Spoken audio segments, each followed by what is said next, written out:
time once again to slip into your camo, grab your bow, and join us out in the field for another episode of the Up North Journal, presented by PSE Archery. The Up North Journal crew is knocked and ready to rock for another exciting adventure. So let's step outside and hit the trail. This episode of the Up North Journal podcast is brought to you by PSE Archery, Spot Shooters Archery, Easy Cut, Packer Max, Hunter's Blend Coffee, Scent Lock, Scent Blocker, Limb Walker Game Calls, Buck Baits, Gut Check, Stanislavski Release Aids, Copper John, Fourth Arrow Camera Arms, Wind Sense Vapor Hunting Products, and Rebel 6 Rubs. And don't forget, you can catch us in syndication at 2 p.m. Eastern Time on goodtalkradio.com. Welcome back to another episode of the Up North Journal on a restart on episode 533, Danny. How you doing tonight? I'm doing good. How about yourself? Doing good. So, weather has changed. Everything's good. We just got back from Woods and Water, and it's just been a great week here. We've been busy doing things and getting ready for the outdoor season.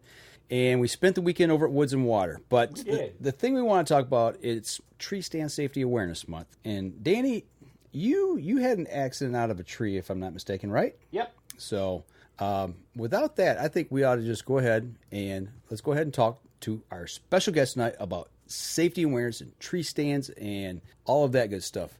Mr. Jim Jacques, how you doing? Hi, Mike. How you been? All right. We got back on. We can hear you, and everything is good. So I apologize for that snafu that we had there just a few minutes ago. Not a problem. So getting back to what we were talking about, it is Tree Stand Safety Awareness Month. You work with SafeTree hunting systems, which helps us get up and down from our tree stands. You build products that secure us and allow us to safely ascend and descend out of our stands. And with that being said, let's just jump right into it. How did you get into this? I mean, what was the impetus of you getting into helping people like this? Well, as I mentioned, it was purely accidental, of course, and it stemmed from my own fall back in 2002, where I fell and shattered my ankle in 5 places and ended up in the hospital. It was a pretty rough day. First day of hunting season, 2002. First day? First day, yep. Wow. I think it was October 3rd or something. I can't remember exactly. But okay.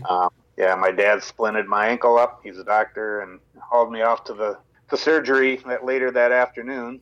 Now, were you ascending or were you descending out of a stand? I was going up. Going up into a homemade tree stand. Okay. Yeah, always a bad idea. Right. I have another opinion on that. Right. What do they say about those tree stands? If you build it, you will fall. Right. Now, was this a tree stand that you had built or somebody else? Yep. No, I built it. I'd been hunting out of it for years and years, and the top board that I used for a ladder actually pulled off. And when it came off, so did I. Wow. So, yeah, down I went. I was only about 8 feet off the ground. Okay. My feet. So, but falling 8 feet and landing on, even on soft ground, it just crumpled my ankle up and oh boy, it was bad. When this happened, did you, I don't mean to cut you off there, but when that happened, did you know what was happening? I mean, did you have a split second to think about, oh no, this is happening to me? No, not really. Well, yeah, kind of, because on the way down, you get a half a second to figure that out. But it seemed like forever, and then all of a sudden, crunch. Oh man, it was loud. Yeah, the sound was terrible.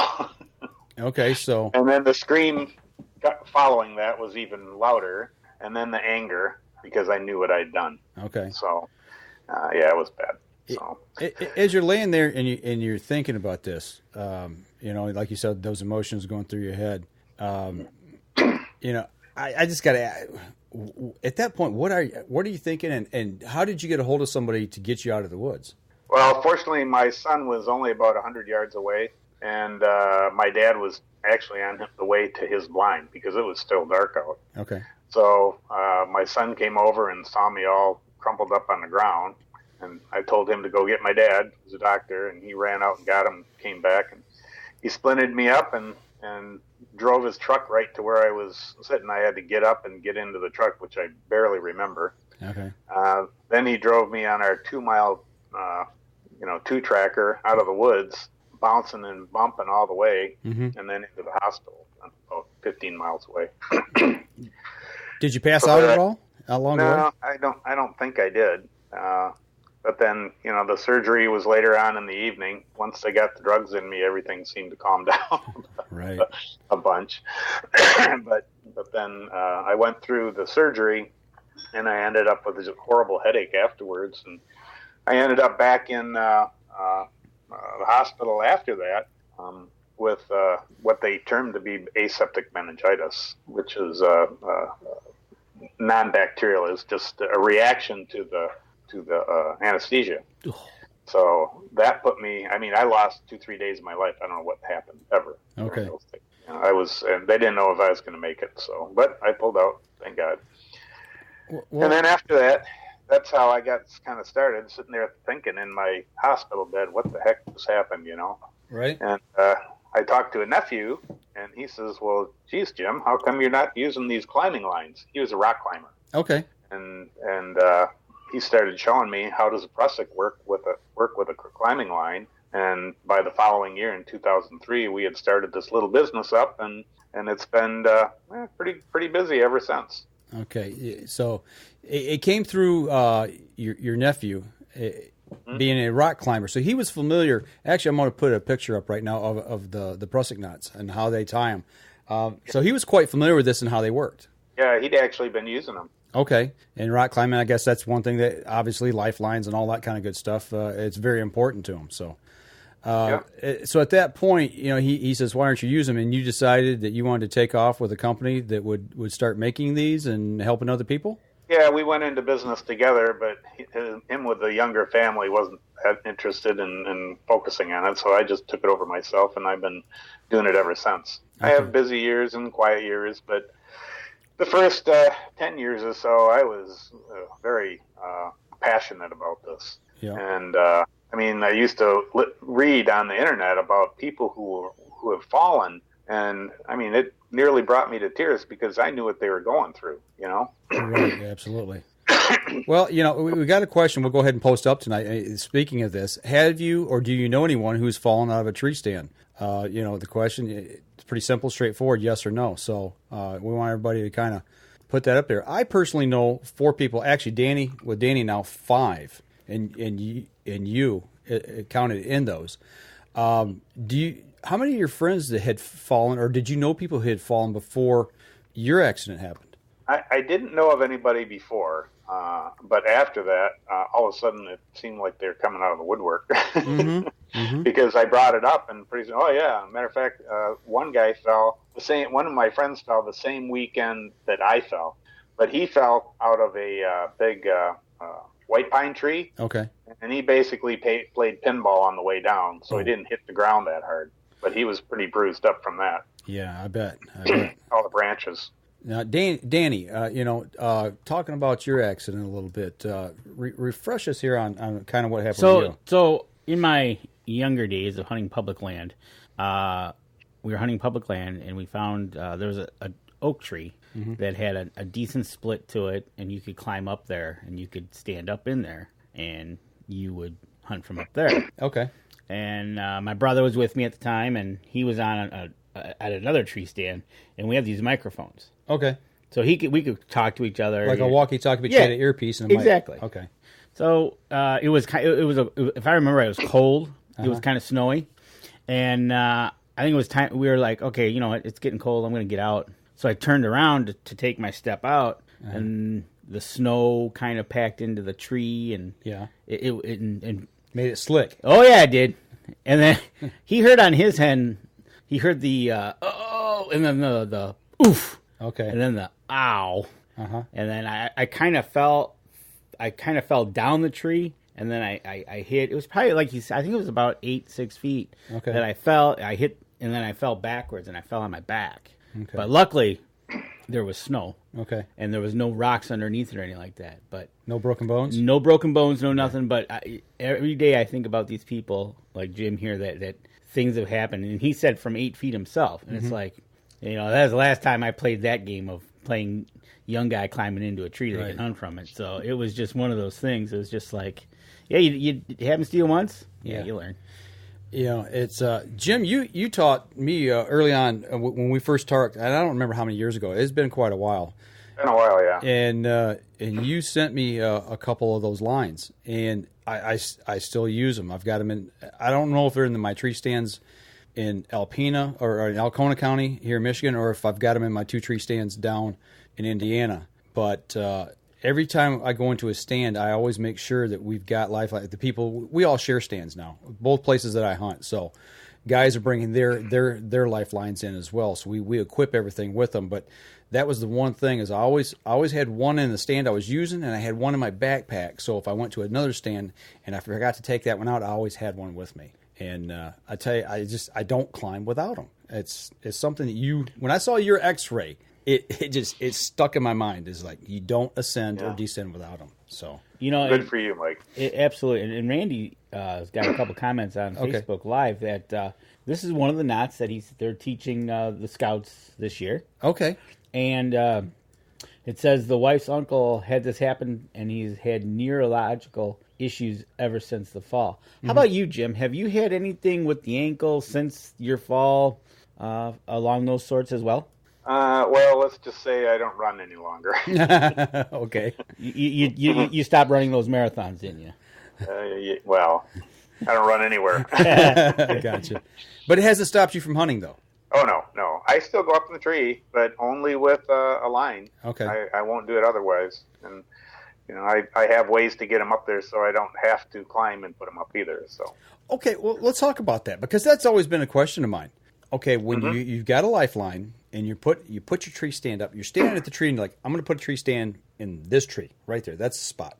And whether it's a climber, ladder stand, a hangout, whatever, how do you get the lifeline safely into the tree and secured to where you can actually go up and not have to worry about ascending that first time without one?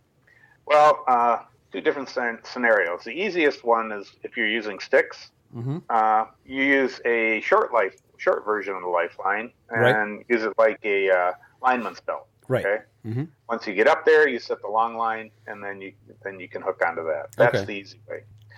The other way, which is a little bit more difficult, is most folks use these haul lines for their bows, right? Right. So what you do is put a weight on the end of the haul line and tie the other end to the rope. Okay. Throw that weight up over a limb and wrap it around the tree and pull it up and over and back down through the loop. Okay. It sounds easier than it is, but it does work. And I've done it lots of times. Okay. I got to ask, how many times have you thrown something up over a limit and it come back and hit you? Couple? I'm still fast enough to get out of the way. Okay, gotcha. I gotcha. Well, I tell you what, we're getting close here to break. Let's go ahead. We'll take a break. We come back. I want to talk about your product and show people what you're building, how kind of what you're offering, and how they can get in touch with you. So we're going to step outside. We're going to take a quick break. When we come back, we'll continue more of this conversation. We'll be right back after this. PSE Archery has reinvented the way you buy bows. From now on, you can make the most educated decision possible by basing your bow choice specifically on your shooting needs and goals. All you need to do is ask yourself, what kind of shooter am I? What do I want to achieve? PSE will help find the right category for you. So, what kind of shooter are you? Find out at psearchery.com. Welcome back. Second segment of the show. Talking safety, talking tree stands, getting safely up and down, talking with Jacques from SafeTree Hunt Systems, who builds lifelines for people like us to be able to ascend and descend into our stands properly and safely so we can go back for another hunt. And if we want to get one, where do we go? I think we need to ask Jim. Jim, where can we find your products? Well, as I mentioned to you earlier, I did lose my website to hackers, and I have not been able to replace that yet, but I am on Facebook under SafeTree Hunt. I'm on Twitter and Instagram. You can find me in all those places. So, or give me a call. All right. And if you need to get in touch with Jim, like I said, via the phone, we're not going to put his phone number up here so everybody but let us know and we'll pass it along. We'll pass it along to you. And Josh Hagerman actually has a question for you. Okay. Any tips on running a lifeline on a ladder stand with a shooting rail without it being in the way while up in the tree? Yeah, bring it on the inside of the rail, and definitely use a climbing line on a ladder stand. Ladder stands are just as dangerous as any other stand. Absolutely.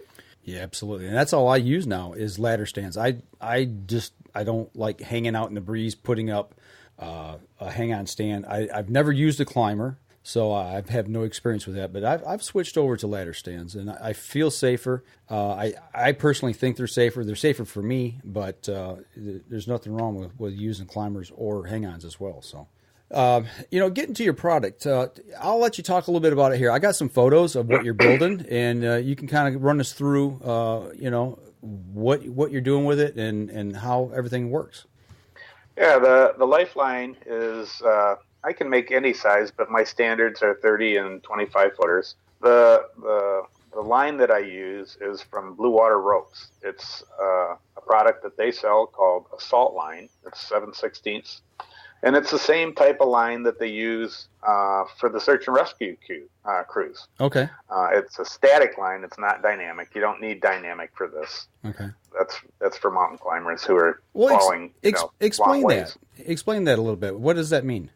The static line doesn't have any stretch in it. The dynamic line does. Okay. And so the dynamic, if you're going to fall 40, 50, 60 feet, you want a little stretch in that rope because the tug at the end is pretty brutal. Okay. But if you're only falling 6, 8, 10, 12 feet, it's usually not. Actually, with this system, you're only going to fall about 4. Okay, you're right. So you really don't need to have the dynamic line. Okay, so that Prusik knot, once that fall starts, it's going to lock in pretty quick. Yeah, the Prusik is either a 6.5 or 7.5 millimeter, and that's specifically made for Prusik loops. And I tie the ends together with what's called a double fishing knot, and those knots will hold. Matter of fact, once they're on, they're pretty darn hard to get off. Right. You wrap the Prusik line around. It's a real simple knot to do. I literally did hundreds and hundreds of them now. Right. But that combination, it took me a couple of years to get that right, about 2-3 years. Okay. But it's the best value, and the ropes, they just don't wear out. As a matter of fact, I checked some of mine last weekend when I was up. They've been hanging in the woods for 12 years. I don't ever take them out. They're still solid. I make sure that the animals don't get them. Yeah. And they don't grow into the tree. But right. Well, that's one thing. The ones I got, the two I have from you, they stay out, and that's one thing I've really been impressed with is the way that they've held up through the years. And yes. and I got a picture of it. We're talking about the Prusik knot here. I've got a good shot of that up here on a single lifeline, and it shows that knot. I have had to tie that knot because foolish me along the way has allowed that to slide off the end at some point. And when I picked it up, it unfurled. And I'm like, oh no. So I'm in the woods, and luckily I had cell service. So I Googled it, and I got that to where I could put that back on. So I understand what you're talking about having to get that thing tied on there right. But it's important that you do tie that the correct way. Am I right? Yeah, I recommend everybody take it apart and put it back together several times to get a feel for it. It's basically 3 loops inside itself. Mm-hmm. And you can't do it with 2. 2 doesn't work. You have to have 3. Okay. The knot was designed in 1935 by a man named Prusik, and they started using it in the 50s for mountaineering. Okay. And so it's been around for a while. So this line here, like I said, you started this with your nephew who did mountain climbing. So we're not talking just off-the-shelf average line that you're using. I mean, this stuff, like I said, it holds up. It's good quality, and it's going to stop you when you fall.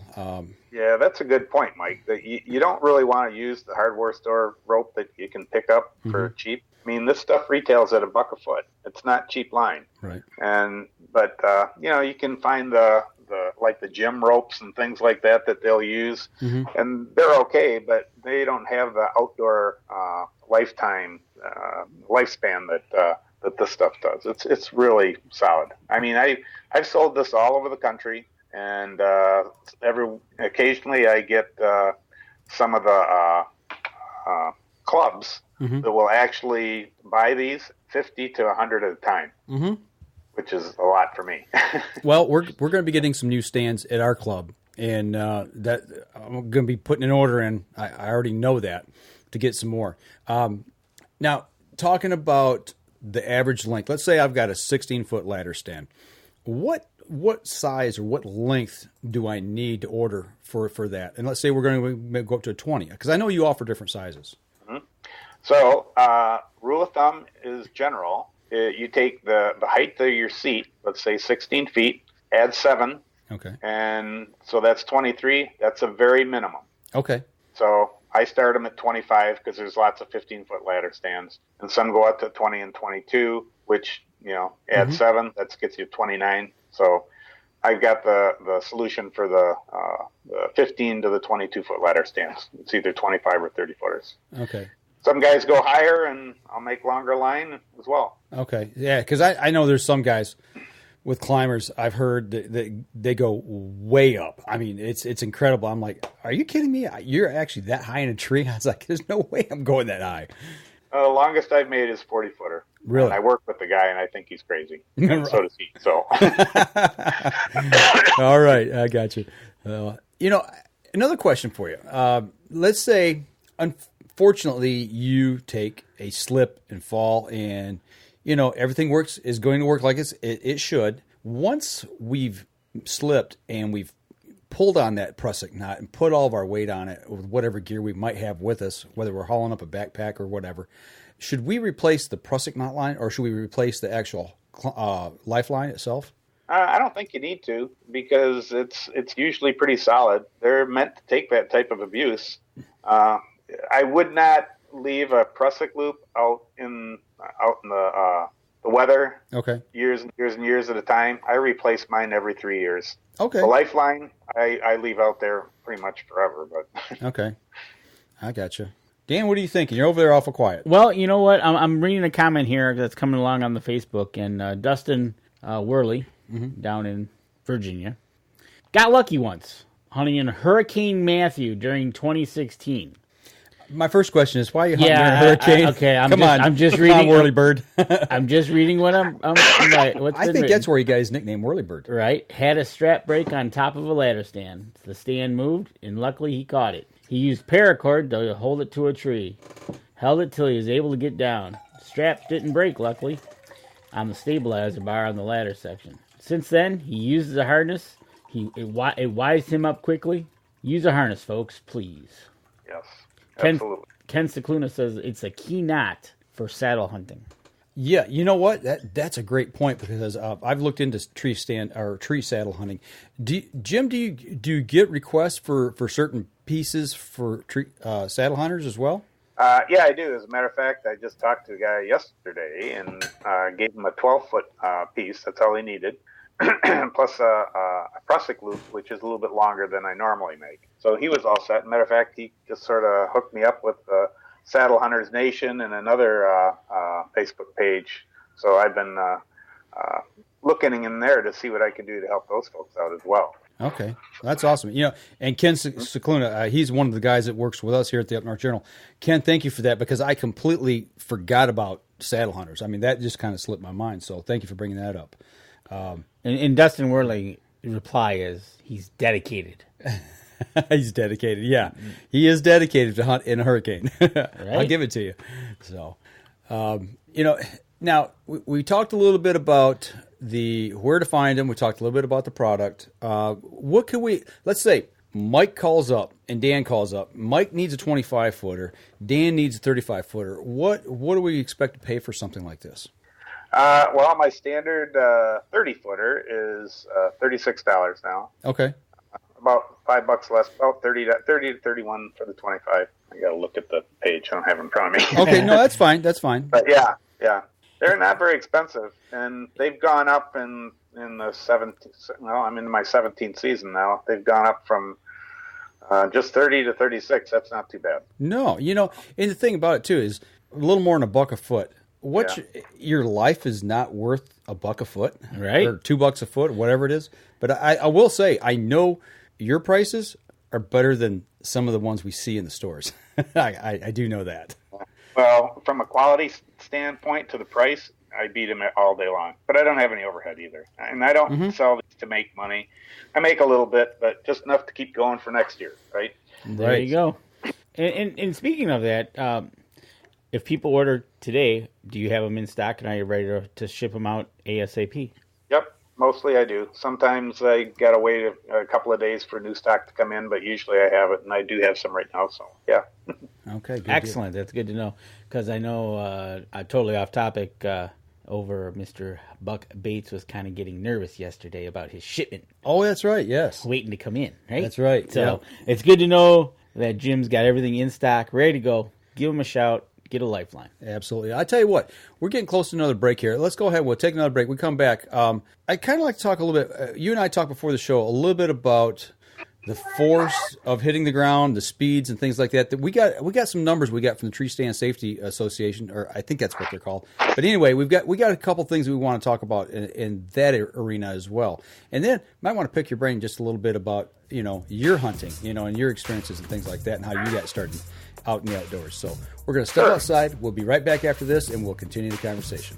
We'll be right back. PSE Archery has always dominated the speed category. Now, the most revolutionary cam system ever to hit the market has perfected the shooting experience. Introducing PSE's Evolve Cam System, featuring extremely high let-off capabilities and the smoothest draw cycle in history. No other cam system has ever delivered this level of total comfort and total control. Experience PSE. Experience performance. Welcome back, third segment. We're talking safety still. Safety lines, lifelines, talking with Jim Jacques from SafeTree Hunting Systems. Right here, another great Made in Michigan product that's helping people in the outdoors. Jim, I can't say thank you enough for what you do. I mean, sincerely, it's to see people put their passion in something that helps keep people safe, to me, is awesome. Well, the thanks that I've gotten from some folks where I've actually saved their lives has been enough to keep me doing this for a long time. Well, I want to throw a picture up. I mean, we put up the picture of you, or of your X-ray. By the way, how much metal did you have in your leg? Let me throw that back up again. A plate and 9 screws. A plate and 9 The worst ones were it put the ankle back together because I broke the small bone on the bottom, so that cracked. Oh. And then the ankle screws? split apart. Yeah, the ankle split right apart. Those were the worst. Oh, I just every time I remember when you had that as your profile picture at some point, and I was just every time I saw that I was just like, oh, that has got to be so painful. I mean, I had to get them all taken out though because I'm actually a ski instructor at Pine Knob, so okay, I couldn't ski with those pins in my ankle. Your leg wouldn't flex, or your foot wouldn't flex. Am I right? Well, it was that plus the pins rubbed against the boot, which were under the skin, and it was just ouch. Oh, gotcha. That's gotta hurt. Ow! I had to have my boots all custom designed to fit me too. Okay. Well, the next picture you've got on your page is a young guy who had an injury. He's pretty well healed up, but it makes me cringe. I mean, the cut on him from under his breast all the way up to his neck. That to me looks like it may have came from one of our old screw-in style steps, like what I call famously the gut hooks. That's exactly what happened. Oh, I don't know that guy, but can you imagine how lucky he was to not have been gutted and basically had his jugular tore out by that? The jugular or his heart. It just blows my mind that the guy, he's sitting there, he's smiling, Well, he should be smiling. He was pretty lucky. Right? Yeah. That to me just scares the devil out of me. But I'm going to put up, we got some stats here. That's what we wanted to talk about. I hope everybody at home can see that, but I'm going to get on my phone here and blow this up a little bit so I can actually comment on this and read everything correctly. So I got to. So what this diagram is showing is height and fall and how fast you're going. Yeah, rate of fall and what you're hitting the ground, the force you're hitting the ground with. So. Oh, where's the other line? That's the height of bounce. Right. Well, that's the problem. I think most people don't bounce. No bounce, huh? No bounce. Nope, you're not 10 anymore. Actually, I actually don't have that one on my phone, but there it is. I can see it there. If you take the question down, you can read the bottom too. Okay. It says 30 feet at 30 miles an hour. That's 1.37 seconds. It takes you to fall that fast. So in less than 2 seconds from 30 feet, you're on the ground. And I'm trying to see what it says for the force. I can't read it there. I got my question over top of it. But 20 feet, it's 24.5 miles an hour. at 1.2 seconds, and at 16 feet, you're hitting the ground at 21.9 miles an hour in 1 second, and at 12 feet, it's 18.4 miles an hour in 0.8 of a second. So you said you were how high? 8 feet. 8 feet. So less than a second, you were down on the ground. Yeah. Okay. Yep. The 12-foot fall, it says 4.1 tons of force. The 16-foot fall is 5.5 tons of force. I wonder if that's per square inch. I don't know how they equate that. It doesn't say. 6.9 tons of force from 20 feet and 10.3 tons of force from 30 feet. So you're hitting the ground with a little bit of force, with a ton of force, and you think about how quickly that snaps bone. Well, you don't think you actually know how quickly that does, but to think about how fast you're actually accelerating on that descent and how quickly it does happen. It doesn't give much time for a thought to go through your head, but you said it almost seemed like forever. I mean, it's you see both sides of that, I guess is what I'm saying. That's pretty incredible. And the next good job trying to scare these folks. Well, because it's scary as hell. Trust me, I know. Well, it's the fact that it's scary. It's the end result we're trying to avoid. Yeah, exactly. You can read numbers all day you want. We don't want anybody to not the fall, it's that sudden stop at the end. That's what they all say, and I don't want to find out. I call it deceleration trauma. Yeah, exactly. It's like, hey, it's the stop. And you think, okay, ladder stands are safer, certain kind of stand, whatever. So this graphic I got up it breaks it down. It talks about the climbing stands. 25% of the falls on average are from climbers. 31% are on lock-on stands. 20% are homemade, which is what you experienced, Jim. And another 20% is from a ladder stand. And I really wouldn't have thought it would have been that high with a ladder stand. I really thought it would have been much lower. Well, you know what the biggest problem with ladder stands is that the steps get froze up quite often, and people's feet slip on them. I had a guy tell me that he slipped, fell backwards, lost his grip, his foot slipped through, and he got hung upside down with a broken ankle or broken leg, and he couldn't get out of it. He had to scream for an hour for his friends to come and find him. The stories are endless. Yeah, well, and I guess while we're talking about lifelines, I mean, just as important a piece of gear is the type of harness that you do wear. I mean, do you have any information that you could recommend on a specific style of harness versus another that you have had experience with? No, I try to not do that because I don't sell them. Okay. But what I recommend is that if you're going to buy one, just don't go grab one and go with it. Go try them on. Go to some place that has 3 or 4 or 5 or more different types of harnesses, and take them out of the package, put them on, see how they feel. There's tons of types, and they give a lot of recommendations from places like Archery Talk and so on. That there's huge discussions, and of course everybody's got an opinion too. So that's something that I don't do. Okay, no, I respect that actually. I understand what you're saying there. Well, it's something that's got to fit you, right? Yeah. Right. Compared to like back in the 80s when they had the Baker tree stands, the climbers, that you put the 2 ropes over your feet and you shimmied up the tree and hope that it didn't let go and you're hanging there with the one piece and you're looking down at the ground at the other piece, right? That's the reason I never went with a climber. It just scared me. I always thought if the bottom fell, how do you get down? Right? Well, they've changed them since then, but there again, you got to get out there. This weekend we saw Jacques at Family Traditions. He's got several different types. You got to try them all to know which one you're going to like, and whether it be ladder, hang on, or a climber. But you got to go out and try it. It's not like going to go out and buy a car. You just walk in, open the door, get in, drive away. Right. You got to get something that fits you. Right. Absolutely. Yeah. A lot of guys will go out and they'll buy a whole bunch of different types of tree stands before they settle on one.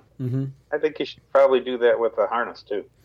I've tried several. I don't know, maybe 5, 6, 7 different kinds, but I've kind of settled on what I've got now. And I'm like you. I'm not going to say which one just because out of respect. Get out there and test drive them. I think that's important. I think you make a great point. Is to try different ones, get that fit and feel, and see what you like, what feels good to you, but also what's safe. I guess is the key point to that. Exactly. So. The safety #1. Yeah. Absolutely. So, I tell you what, let's turn gears here just a little bit while I got you here. we want to step back a little bit. How did you get into the outdoors? We want to talk a little bit about Jim now. Besides, we've already talked about the safety aspect and talked about your company, but you as a hunter, how did you get started? Well, I grew up in Tawas, and my dad's still alive up there, 88 years old, and he still enjoys going out to the deer camp with us. There's a little bit that he can do now. But I guess my first introduction to the real outdoors was, well, it's Thursday night. It's time for Michigan Outdoors with Morton F. Right? Absolutely. Okay, I'm an old guy, right? Hey, we're getting there. We know. We know who you're talking about. And I used to hunt with my dad, and by the time I was in high school, he bought his own property, and we hunted there, and then we ended up selling that and getting another one. So I've always hunted on private land, and wow, that's cool. I've always been able to do my deer hunting that way. At least a deer hunt. I go out for rough grouse and ducks and geese and other things as well, a little bit. Not quite as much as I used to, but it's still fun to do. Right. Love it. Mm-hmm. Are you primarily a rifle hunter, bow or crossbow? What's your favorite way to go after a deer? My boys think I was getting old, so they bought me a crossbow a couple of years ago. Still haven't taken it out yet. and that's fine. We like to hear that. Yeah. Because... Well, I guess that's why you're helping out with the Broadhead League over there at Oakland County Sportsman's Club. So I guess I already knew the answer to that question before I actually asked it. But I've always been a rifle hunter. Okay. Absolutely. Yep. That's been always that's the family part too. Out of 13 hunters in our camp, we only got 3 of us that are actually bow hunters. The rest are all rifle hunters. Okay. That's interesting. Sometimes you see those family groups and those dynamics where everybody kind of bonds together in a certain way. It's that way at our camp. There's only a couple of us bow hunters. What about your camp, Danny? Is yours the same way? We're pretty much all bow hunters. A couple of us got crossbows, but we all double duty it usually. Yeah. Make most of the season. Absolutely. We're up there in October. We're all bow hunting, either with a bow or a crossbow, or in November when we all got a gun in our hands. Right on. Well, kind of, looking back, is there a certain hunt that if you had to pick a hunt that was your favorite, that really sticks in your mind, whether it was last year or whether it was back when you first started, what would that hunt be? I'd say that one of the best ones was back in 2005 when my boys were out there with me, and I shot a nice 8-point, and then it wasn't but a couple hours later, my younger son shot a nice 8-point as well. That is cool. And so we spent a lot of effort chasing things around, trying to catch up to them, and that was a really good year. We ended up putting 5 8-points, 2 7-points, and a 4-point on the buck pole, along with about 8 does. Wow, that is a good season right there. Yeah. That is cool. And hats off to you. I'm so glad to hear that you guys shoot does as well. It's just it's controversial to some camps or some people, but as time goes on, we're learning more about deer management. Man, I just thank you for being one of those guys. I really appreciate that. All right, okay. You tell us your story, your one that you remember, and the 2 8-points. Now it's time to eat. What would be one of your favorite recipes? And it doesn't have to be venison. It can be any recipe. What's your go-to a meal using game that would be? Yeah, give me that. My favorite is obviously venison backstraps, but it's more on how you make them. A guy from General Motors took me out for lunch one day to his house in Flint and explained and actually showed me how to make some really good venison. And he cuts these backstraps into 3/4 inch slices, and he got the grill out on the back porch, just way too much charcoal on it, super hot. He seasoned them up a little bit, and then he gets out this big bottle of squeezed parquet margarine, and he lays them all out on a couple of cookie sheets and puts this margarine all over top of them. I'm going, what in the heck are you doing? He says, watch. So when he puts it on the grill, he puts it margarine down, and the grill just takes off, and it's flaming like crazy.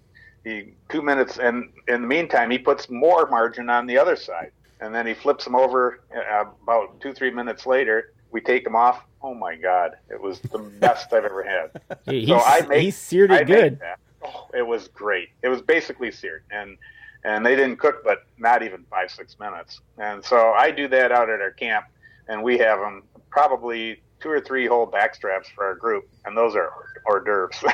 Right? Man, yeah, that sounds my good. favorite. Yeah, All right. Good. So now we got your favorite meal. You got to go up north to Tawas, right? So you hop in your vehicle, you're driving up north. What is your go-to music, podcast? What do you listen to on the way up north? Right now it's pretty much anything, but when my kids were younger, once we hit the road to the deer camp, of course, it was Ted Nugent, right there, right? And so my boys now, they're older, and they do the exact same thing still. I love it. That's a great tradition, man. That's pretty good. You know, I don't know. I don't know. Is that a Michigan thing? It probably because is. Ted's from Michigan. But okay, well, let me ask you this. You said when you hit the road going up north, where does up north begin for you? Probably not till I get over the bridge. Which bridge? The Zilwaukee. Okay. That's kind of getting up north. Okay. See, but it's kind of hard for me to say up north because I lived up there. Yeah, right? that's Exactly. right. Yeah. Exit 190. Yeah. I have to tell people around here that's where up north is, right? Yeah. So, Well, like Danny said, for us, we both agree on this. And not because of us working together, but the fact that when we first asked each other that question, we both said exit 190. And everybody knows here in Michigan, exit 190 is Gladwin. And what happens at Gladwin? The road divides, and there's woods in the middle, and you can't see oncoming traffic. Mm-hmm. And there's just something about that. When you hit that point, for me, it's like, yeah, I'm up north now. Right, exactly. All right, we now hear your favorite song. We've got your favorite dinner meal. We've got another question we got for you is: you're sitting out in your tree stand or your blind or whatever you're doing. You look in your backpack and you got to have a snack. What's your go-to snack out in the woods? Well, one of the things I always had with me is lemon drops. Okay. No, that makes perfectly good sense. That's the first time I've heard that. That's good. Lemon drops are good. Yeah. Usually some, Nature Valley granola type bars, but not the really dry ones. Okay. For me, they got to have a lot of chocolate in them. Okay. Something that's a little chewy, got some substance to it. I got you. Exactly. See, so he's a lemon drop kind of guy. That's awesome. Well, I'll tell you what, we've spent about 45 minutes here talking. Before we let you go, I want to give everybody another opportunity. Where can they find your product at and get a hold of you at? So that way, when they need lifelines, they can go to SafeTree Hunt Systems and they can get theirs. Where are we going to go to get those? Well, email me too at safetreehunt@yahoo.com. Okay. That's probably the fastest way, if not calling me directly, and you can put my phone number on your site there. Okay. I wish I had a website, but it's a value thing. No, I got you. I understand. So, and also over on Facebook and on Twitter, and you said Instagram as well? Yes. Yep. Facebook, Twitter, and Instagram. Okay. So my Facebook account's pretty busy. I do a lot there. Okay. So SafeTree Hunt Systems. That's where we're going to go. Yep. All right. There you go. Well, I tell you what, Jim, we appreciate you taking time.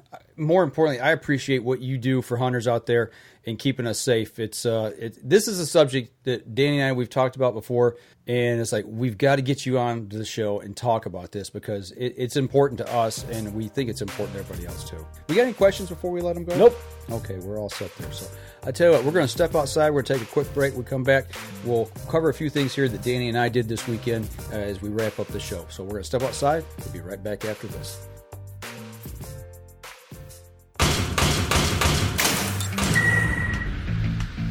Acceleration is part of PSE's DNA.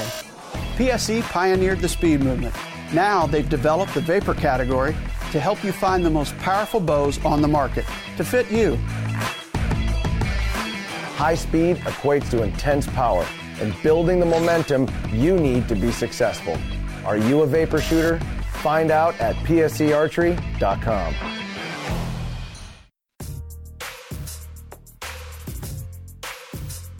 Welcome back. Last segment of the show.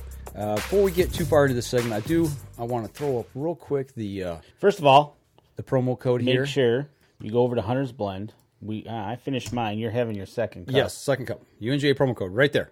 You plug that in, UNJ, and you'll save 10% on your order. HuntersBlendCoffee.com at the checkout. Save 10%. And while you're drinking your coffee and you're thinking about hunting season, you might want to go over to buckbaits.com and use our promo code UpNorthJournal, and you'll get 20% off your checkout over there. And after you use your cents to get your animal, you got to season it. That's right. So why not go over to rebel6rubs.com? Hey, use the promo code NorthJournal, and you get another 20%. That's right.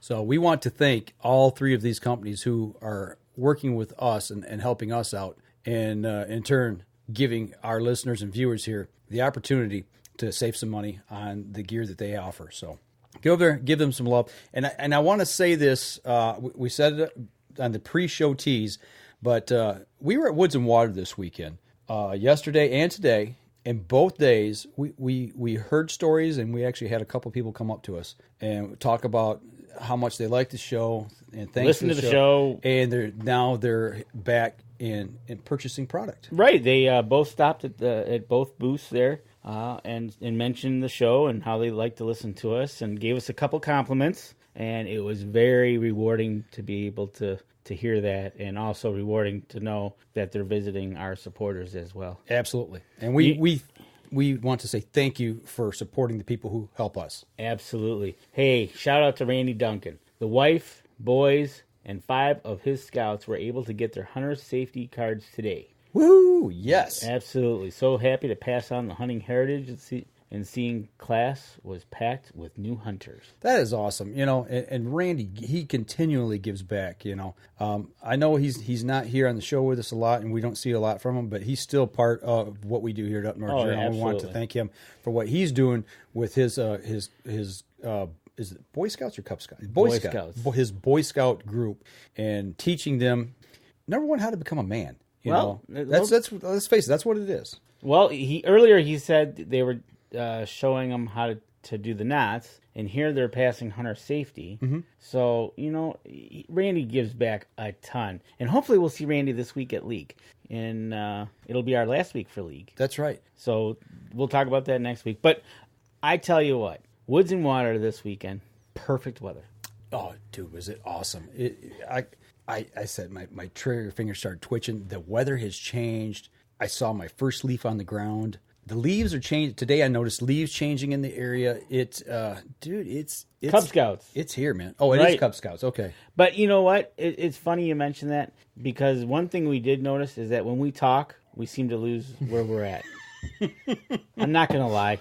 We almost don't do that when I'm drinking coffee, man. I almost spit. We almost ended up in Canada. I didn't know lie. So it's an hour drive. It's about an hour-ish, yeah. To Woods and Water from our house. So Danny picks me up. Yeah, we grab breakfast. And we start talking. Tooling down the road, eating, talking. Well, we haven't done a show, an outdoor in 2 show. weeks. And we haven't done an outdoor show in months. And it's been 2 weeks since we had the show. So we haven't really talked a lot. Right. And I was up north last week, and we're just like two high school girls talking. All the way down the highway. And we're tooling along, and all of a sudden well, first we noticed the new truck stop. The new truck stop, which was in the town past where we were supposed to get off. Right, exactly. Oops. And, didn't think anything of it. Yeah. Keep tooling along, keep talking, and next Danny, I think we missed the turnoff. No, we didn't. No, I didn't see no sign. No, we're at exit 190. No. I'm like, no, Dan, we're in the 190s now. When we get to 200, we're in Port Huron, and about 5 miles past that is Canada, right? And so we missed it by 30 miles. We only missed it by 30 miles. It wasn't too bad. It was pretty funny. So we turned it around. We got back there, but when we got there, I tell you what, it was. We were pulling in. There was a line of people pulling in. It was cool. Literally, it was cool weather. Yeah. The first stop was the puppy tent. We walked by, and that was a madhouse. And I made a huge mistake there. No, I didn't. No, you knew it was coming, but I took a picture and sent it to my wife. We got over to, we went over to Buck Baits. Mm-hmm. We were in the booth with them for a while. Had a great time. That's where our first couple actually talked to us about listening to the show. So that was kind of cool. We didn't get that gentleman's name. He was from the Kalamazoo area. Am I right? Is that where he was from? He said down in that area. Sturgis. Yeah, Sturgis. Yeah. If you're listening to the show, which Monday morning on your way to work, like you said, you always listen to the show on that hour drive. I didn't get your name, and I'm sorry, but he made a request. We asked him, "What would you like to hear on the show?" Yep. He said pheasant hunting. Yep, upland game hunting more so. I have already lined up somebody to talk about that, and it's talking about the Pheasant Restoration Initiative here in Michigan. And it's somebody I actually talked to about 2 months ago, and he was at Woods and Water. Yeah. This was after you. No, I you were with us. Yes, you were talking to him about it, so I figured out that's where you're going. So, yeah, we got a chance to talk to him, and we're going to get him on the show because they're going to start releasing birds here in Michigan. And this story is, I hope the success of this is just like the wild turkey repopulation here in Michigan. So if it is, it's going to be fantastic. Yes, Randy, it was the Lovey's Truck Stop and Terry GPSY. Who needs it? Right. You know where we're going. We just got to stop talking and pay attention to the signs. That's right. But, so we talked to that couple there. That's what he requested. We already lined it up. It's coming. And we already talked to somebody else, another local call maker that actually he's just a few miles west of us, right? Yeah. That does deer calls. So we'll talk to him, and I think he does goose and he does all kinds of calls. Okay. I just saw a table full. Yeah. So we lined them up, and we'll have them on the show down the road here. He's got a very unique system for his calls. Really? Yeah. The way, I don't want to spoil it. It's basically like a Lego system, he called it. Okay. So that's all I'm going to say. So very cool. We'll take care of that. We spent some time there. Then we went over to Rebel 6 with Eat Rob. lunch. We had lunch, venison and walleye. It was yummy. Absolutely. So they had another great day. Today we found out that a gentleman stopped by, mentioned our show, bought some rubs from them specifically. And some did over at Buck Baits too. Yeah, absolutely. So it was a great weekend at Woods and Water yesterday and today. Yesterday you and I were there. Today we took our families. Yep. And so it was fun. Had a good time. I hope, I'm sure that both supporters did well. Absolutely. I talked with Rob of Rebel 6, and they met their goal for the day. Did they? Yeah, and that was there talking with him at about 2:30, 3 o'clock. Okay, good. Yep. He said he had a goal, and if they hit it, because they had prepared. It was so funny talking to them about how they were in the kitchen, I think it was of Rob's house, preparing all these bottles. And when the dragon dust came out, they were just crying and putting it all together. That's the way I am when I eat the popcorn. But it's so good. Right? Oh, it's so good. I tell you what, that's Dragon Dust, Rebel 6 Rubs, Dragon Dust on popcorn is the bomb.com. Really? Oh, dude, you got to try it. I guess Might make your eyes water, but it is good. Why eat something? Because it's good. That makes your eyes water. Because it's good. And have more of that. Actually, it makes me sneeze. Oh, so you sneeze in your popcorn. No, I don't sneeze in the popcorn. Come on, man. But no, and the other thing was how much product was pushed over at Buck Baits. They basically sold out of what they had right up to the very end there of yesterday. He was very close to being out of product. Yep. Went home, and they put more product together, got it back over the next morning, and it was the same way by this evening. By this evening, the table was almost empty. And the moral of that story was he was on edge because he had the bottles, but he didn't have the sprayers. Yeah. The sprayers were due in on Friday, didn't come in, so he was hoping they showed up on Saturday. And they did. And luckily they did. They did. So that was kind of cool. So there was some happy people going home with some buckbait lures and scent attracted. Absolutely. So. It was a good weekend had by all. So stopped over and talked with the Schnurs over at Beyond the Ears. Yep. They had their booth set up, and actually there was a Dan Yassa sighting today. There was. It was, and I got to see him for about 5 seconds. I got to see him for about 3 minutes. Okay, so we're good. Just to get my question answered, and we took care of that. We stopped and saw Jack.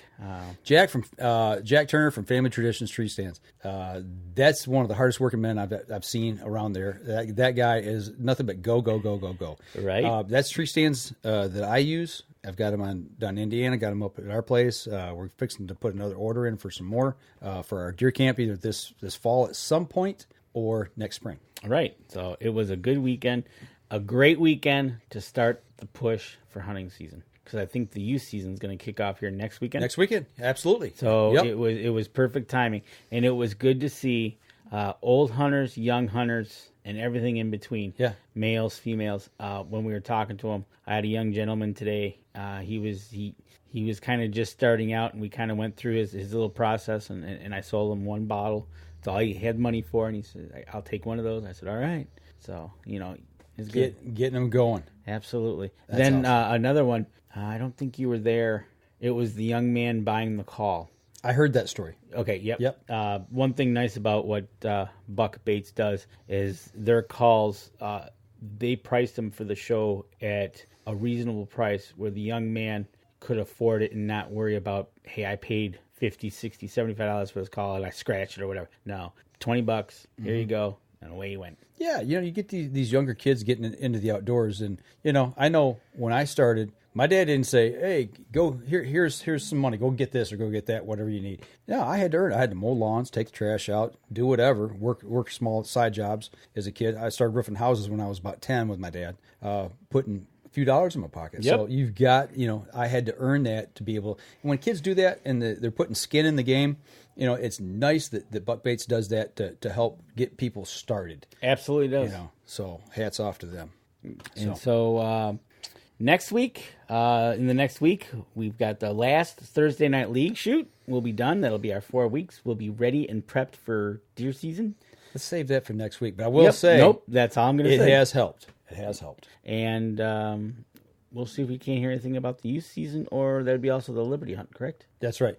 Anybody out there that's putting game down right now, whether it be small game or waterfowl, if you're a youth and you're hunting these youth hunts or the Liberty Hunt for the vets, you get something, send us a pic. Yeah, we'd like to share it, put you up there and give you a shout out. So absolutely, send something over to us if you can. But that's about all I got this week. That's about it. It was an action-packed week, and tomorrow we can go back to our regular jobs. Yep. The only thing I can say, we brought a puppy home. Oh, I'm going to save that for a little bit down the road. Buddy. Oh, no. My wife brought a puppy home. Oh, no. It's yours. We had this discussion last year with him. Now it's my turn. So yeah, we'll see. But yes, so we'll talk more about that as the weeks and months progress. Absolutely. So, all right. You folks take care. We had a great week. Thanks for the shout-outs out there at the Woods and Water.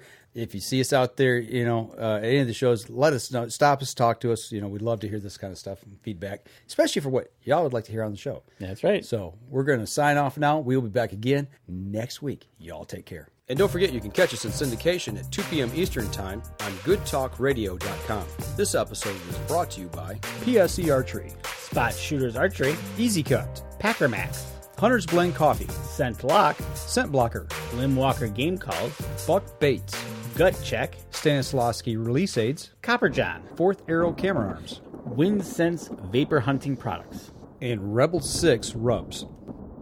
Thanks for listening, and join us again here next week. Until then, remember, as we always like to say, if you're out on the water or in the woods, shoot straight and be safe. Until next week on the Up North Journal.